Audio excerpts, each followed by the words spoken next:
Walls collapsed into glowing embers, windows shattered into molten shards, and the air reeked of smoke and death.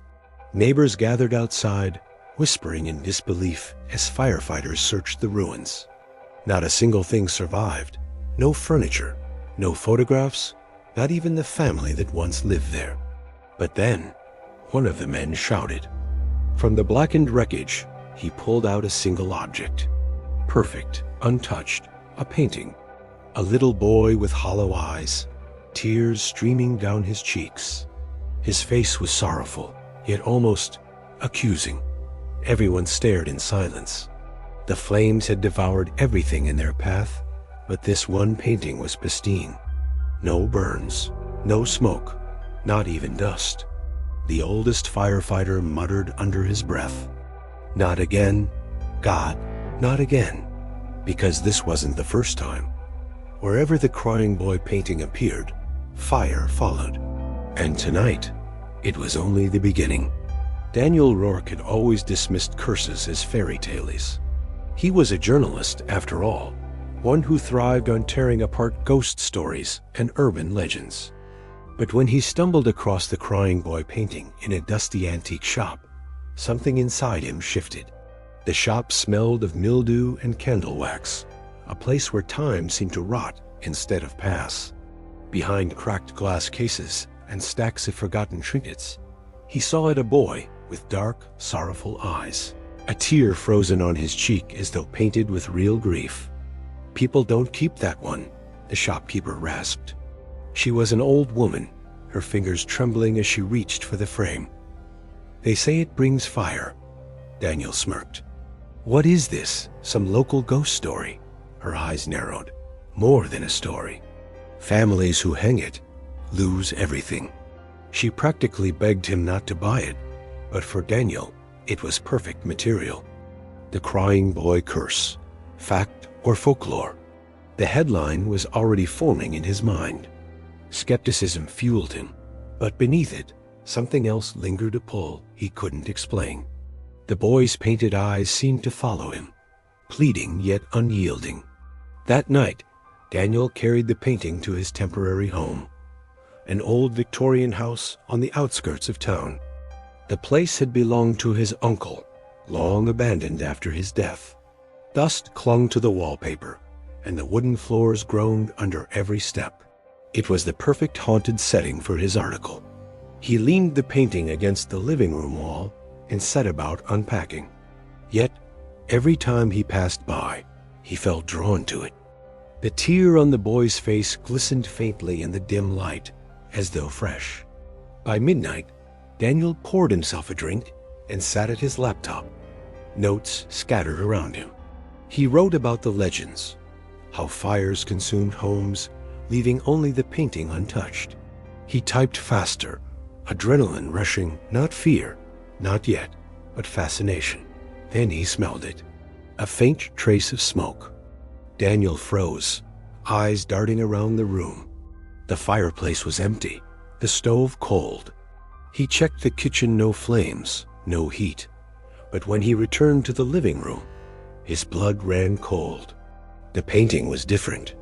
The background, once a blur of shadow, now flickered faintly with orange, like painted flames licking upward. The boy's tears seemed darker, almost wet.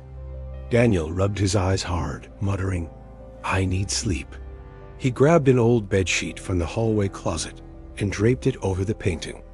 Out of sight, out of mind. But it wasn't gone.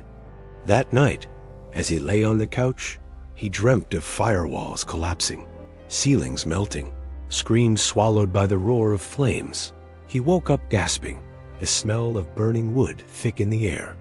His pulse raced. The sheet covering the painting was gone, and the boy's tear was no longer painted. It rolled, wet and real, down the frame. Daniel stared at the painting in shock. The sheet he had draped over it now lay crumpled on the floor. The boy's sorrowful face gazed back at him, tear tracks glistening unnaturally in the faint moonlight. His hands trembled. "No," he muttered. "This isn't real. I'm imagining it." But the smell of burning wood clung stubbornly to the air. It was faint, but sharp too vivid to dismiss as a dream. Shaking his head, Daniel shoved the painting into the hallway closet, slamming the door shut. He leaned against it, heart racing. "You're letting stories get to you," he told himself. That's all. The house groaned around him, a kind of old, hollow sound that carried too easily in silence. Daniel returned to the couch, but sleep refused to come. Every creak felt deliberate. Every shadow stretched too far. At 3:07 a.m., he heard it again, the crackling. It was faint at first, like wood snapping in a fireplace. Then it grew louder, closer, until Daniel swore flames were eating through the very walls. His chest tightened as smoke prickled his nose. He bolted upright only to find the room perfectly intact. No fire, no smoke, just the suffocating silence of the old house. He forced himself toward the closet. His hand trembled as he pulled open the door. The painting leaned inside, untouched. But Daniel's throat dried when he saw the faintest smear of ash staining the boy's painted cheeks, as if soot had settled there. The temperature in the house dropped suddenly, his breath fogging in the dark. A whisper threaded through the air, low and childlike. "Help me." Daniel stumbled back, slamming the closet shut. His heart thundered in his chest. He grabbed his phone and turned on the flashlight, sweeping it across the room. That's when he saw the scorched handprints. Blackened smudges, small and childlike, trailed along the hallway wall, leading away from the closet, and disappearing into the living room floorboards. Panic clawed at his throat. He rushed to the front door, tugging at the lock, but it wouldn't budge. The knob seared his skin, hot as though touched by fire. Daniel yelped, stumbling back, his palm blistering.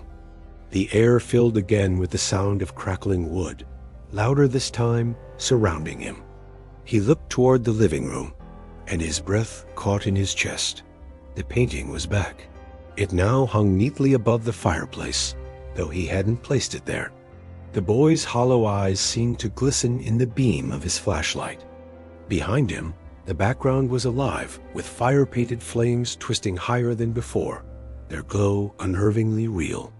And then, the faint orange shimmer began to leak beyond the canvas, flickering across the wall, as though the fire inside the painting was trying to escape. Daniel dropped the flashlight. His voice cracked as he whispered to himself, "Oh God, what have I brought here?" David's obsession with the painting deepened over the following weeks. Every night, when the house was quiet and Sarah was asleep, he would sit in the living room, staring at the boy's wet, painted eyes. The longer he looked, the more he swore the tears seemed to glisten, as if fresh, as if real. Sometimes he thought he saw the boy's lips quiver, like he was about to speak. One night, as a storm rattled the windows, David awoke to the sound of sobbing. It was faint at first, like a child crying in the distance, but it grew louder, echoing through the house. He crept out of bed, heart pounding, and followed the sound. The cries led him directly to the painting. The boy's face looked the same, sad, hollow, but the sound of sobbing was unmistakably coming from it. Suddenly, a gust of cold air rushed through the room, though no window was open. The flames in the fireplace flickered violently, then died out completely, leaving the room in darkness. David lit a candle with trembling hands and whispered, "What do you want?" The sobbing stopped. For a long moment, the silence was unbearable. Then, in a voice that was barely audible, like breath over glass, came a single word, "Free." David stumbled back, the candle shaking in his grip. He tried to convince himself it was his imagination, a trick of his tired mind. But the boy had spoken, he was sure of it. The next day, David buried himself in research. He scoured the internet, library archives, and old forums until his eyes burned. Story after story told the same tale. Houses with the crying boy painting often caught fire. Entire families lost their homes, sometimes their lives, yet the painting always survived, untouched by flames. Some claimed it carried the spirit of a child, a boy orphaned in a fire decades ago, cursed to weep forever. Others whispered darker theories, that the painting itself was a prison, holding a restless, vengeful soul. David wanted to destroy it, but every attempt failed. He tried throwing it in the fireplace, but the fire sputtered and died.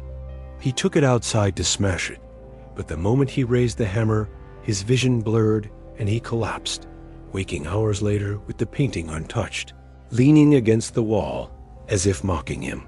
Sarah noticed his growing paranoia. "David, this thing isn't normal," she pleaded. "We have to get rid of it. Take it far away, burn it, bury it, I don't care. Just don't let it stay here." But David couldn't. The painting had sunk its claws into him. Every time he tried to imagine parting with it, a crushing weight of dread filled his chest, like something terrible would happen if he let it go. And then, one night, the crying returned. Only this time, it wasn't coming from the painting. It was echoing through the entire house, from the hallways, from the basement, from the walls themselves. The fire was spreading faster than Daniel could comprehend. The heat seared his face, and smoke clawed at his lungs, yet all he could think about was the painting. The crying boy still hung perfectly intact on the wall, untouched by the flames that consumed everything else.